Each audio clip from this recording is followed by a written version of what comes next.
investors. My name is Stuart Cruz. I'm with Cruz Asset Management, and today's concept is fiduciary. And what is it?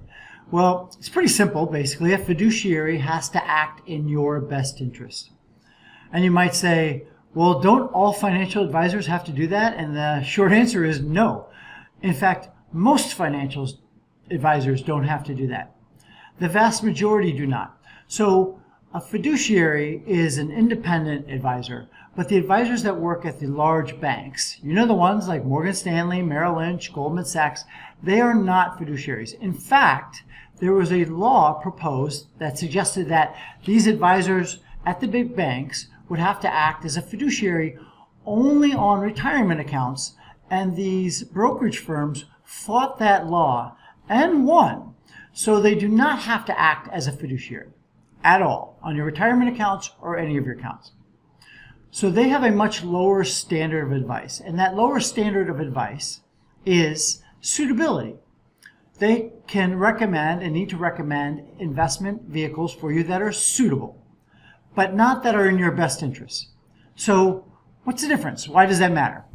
Well, I could recommend something that's suitable to you, but pays me a big commission, versus something that I know for sure will be better, but that doesn't pay me a big commission.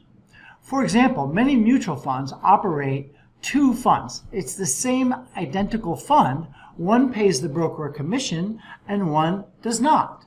Well, the one that does not pay the commission will have a higher return because those commissions come out of the returns. The broker can give you a suitable fund that pays him a commission on the back end that you don't see and you're not aware of, even though you're also probably paying them.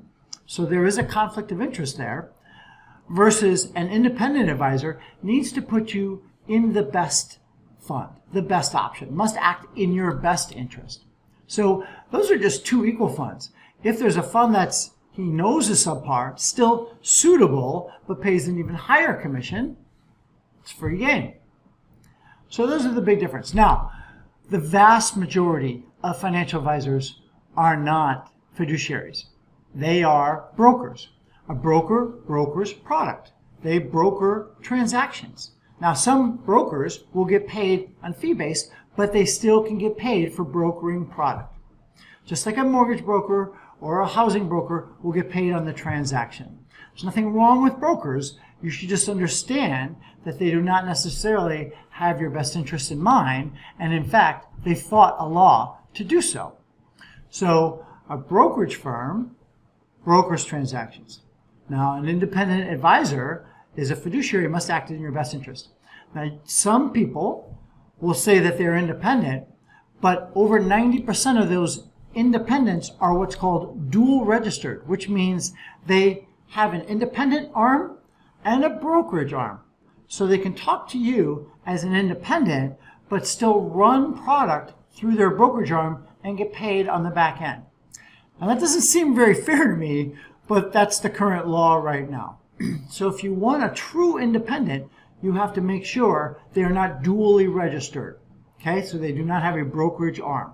They must be 100% independent fiduciary. And so why does that matter? Well, at the end of the day, your advisor should probably have your best interest in mind, don't you think? Not even just in your retirement accounts, but for all your retirement accounts. And he should probably not be swayed by the products he's recommending to you by the amount of commissions he's being paid on the back end. Really, it should be a true independence. He should be product agnostic. Doesn't matter what product he brings to you, he doesn't get paid on any of them. So his only motivation is to make sure that you are in the exact right product for you. That's what Cruz Asset Management is an independent fiduciary. I hope that was helpful in defining the difference between a fiduciary and an independent and why you should really care.